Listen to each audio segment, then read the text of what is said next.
Oh, what is this? Did a 10-year-old boy die because some amusement park operators rushed to build a slide so they could be on reality TV? That's the suggestion from prosecutors who charged 2 park officials in connection with the death of a boy who was decapitated when he was thrown from what's billed as the world's tallest water slide. Jesus, though, dude. Okay, that escalated, dude. Was it a rush job? Accusations flew today that the water slide where a young boy was decapitated was completed in a hurry, all to impress the producers of the There's no blood in there. There's no way. No way. They would never show something like that. Wait a minute. Huh?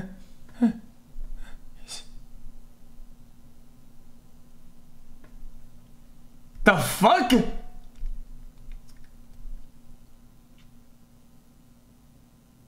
Oh, it's testing?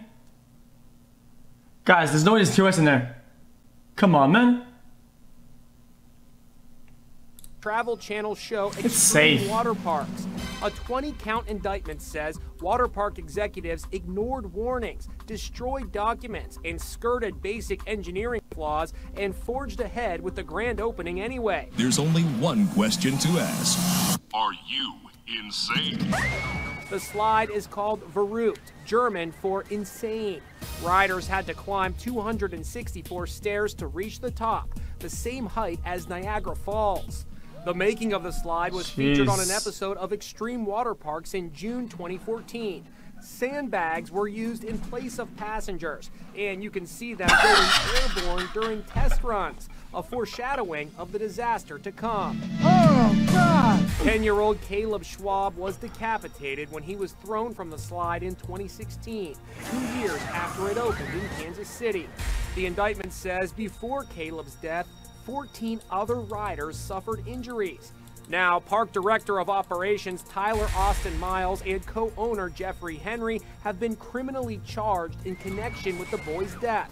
Henry was quoted in the indictment as calling the ride a seriously dangerous piece of equipment. There are things we don't know about it. In a statement, Miles, who's pled not guilty... If literally one person gets injured, shouldn't they like conduct like really heavy investigations before like 1, 2, 14 get injured? What the fuck is that? Said he had scheduled his that's a public menace, dude. The accident. These are not the actions of someone who believed the ride to be dangerous. On the Travel Channel show, concern was openly expressed about the ride's safety by one of the designers who was indicted today, John Schooley. We're going to have to redesign the entire slide. Conception to grand opening took just 20 months. The park where Caleb was killed said in a statement they're confident that when all the facts are presented, it'll be clear that what happened on the ride was an unforeseen accident. Oh, nah, they're good. They're good. Guys, that I believe it. That is irrefutable xQc, argument. Thanks for EU-friendly stream for deranged sleep schedule. When all the facts are good, chat, all 15 people who got injured or died, guys, it's just unforeseen, dude.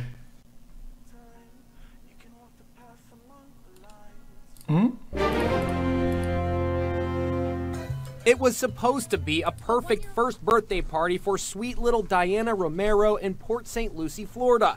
But watch what happens. The bouncy house starts to deflate with a bunch of little ones inside. Parents scramble to pull their children out from under the heavy plastic material. 2 of the kids had to be taken to the hospital. Somebody could have been very, very hurt. What caused the bouncy house to suddenly deflate? The answer came when Mom Deborah checked her security camera and saw this man walking through her yard. Then, as he turns to leave, it happens. He apparently pulls the plug on the bouncy house, causing it to deflate. Why would he do such an obnoxious thing? So who's the mystery guy? What the Police fuck? tracked him down after this video of the party pooper was made by a neighbor and posted online. It described him as a grumpy old man and a piece of trash who dared to ruin a party for a princess. We're able to get some leads on that. We identified the person who actually pulled the plug. It's a resident that lives in the neighborhood.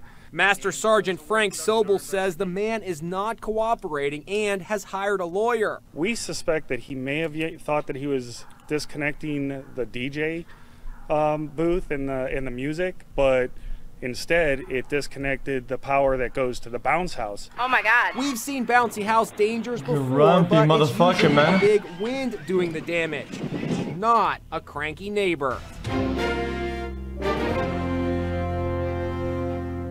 Jeez. The woman who cops say scaled the base of the Statue of Liberty is expected to appear in federal court facing charges, including trespassing. This is a person climbing the Statue of Liberty. Therese Okuma's climb on the 4th of July started around 3 p.m. I was like, is that a person hanging from the statue? And I was like, took my camera, I zoomed in, I'm like, oh my God, there's someone there. More than 4,000 tourists had to be evacuated while police negotiated with her to come down. It took 4 hours. We took our time to basically get a dialogue with her and get a rapport with her so she would trust us. The 20-foot climb began 150 feet above ground from the public observation deck, a spokesperson for the park explains. It's a vertical climb and there's not many footholds or anything, so she had either some good skills or some dumb luck. Okuma was part of the protest group Rise and Resist, which opposes the recent changes to the nation's immigration policy. It never occurred to us that someone that we knew would attempt and accomplish something like this. She herself is an immigrant from the Democratic Republic of Congo, but lived in Staten Island, according to the New York Daily News. For InsideEdition.com, I'm Lee Sheps. All right, one more. Guys, why is it that every time I look at Inside Edition, I feel like we've seen all of them? And then, in recommended, there's a bunch we haven't seen that are pretty good.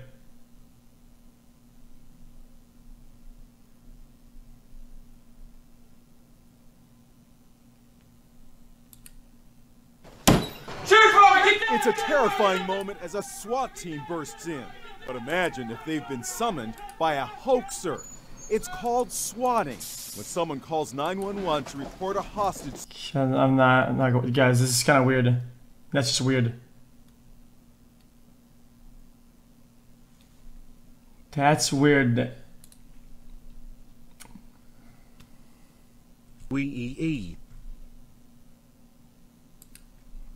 It's not the best video to watch, dude. xQcL. Oh, what is this?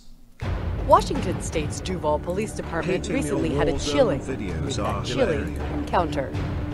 Officer Brandon Rhodes explains. So we just get dispatched to a bunch of suspicious characters at one of our local parks. So we show up and we see there's a bunch of them. So we're like, this could be kind of a tough situation. So we decided to grab our ballistic shield and call in a couple more reinforcements. So we get out of our car and start walking towards them. They all have their hands behind their backs. So we're like, listen to your hands! Hands! And they start throwing snowballs at us. Snowballs, nature's fluffy little cannonballs, frozen orbs of icy doom. Duval's finest couldn't let that attack go on. Okay, what is this? Hey, dude, this narration. I mean, we can't let them throw snowballs at us, so we throw snowballs back, and then they just have too many snowballs, so we retreated tactically and kind of left one of our partners behind, which was kind of sad. It was every man for himself.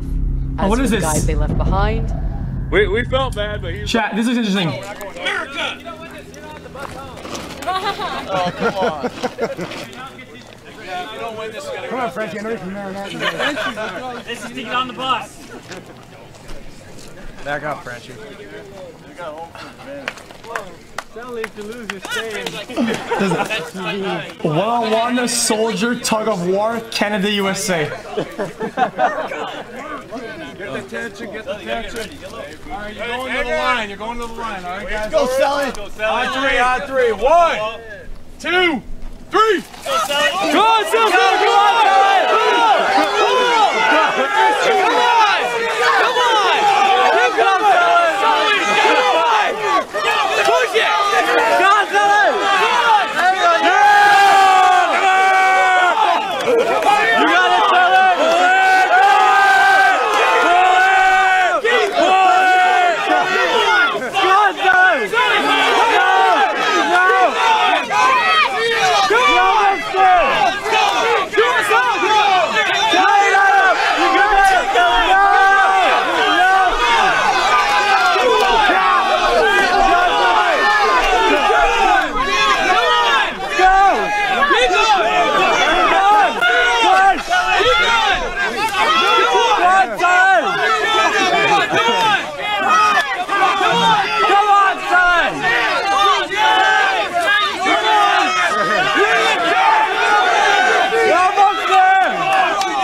Go watch Smallpox. Hey, best 2 or 3. I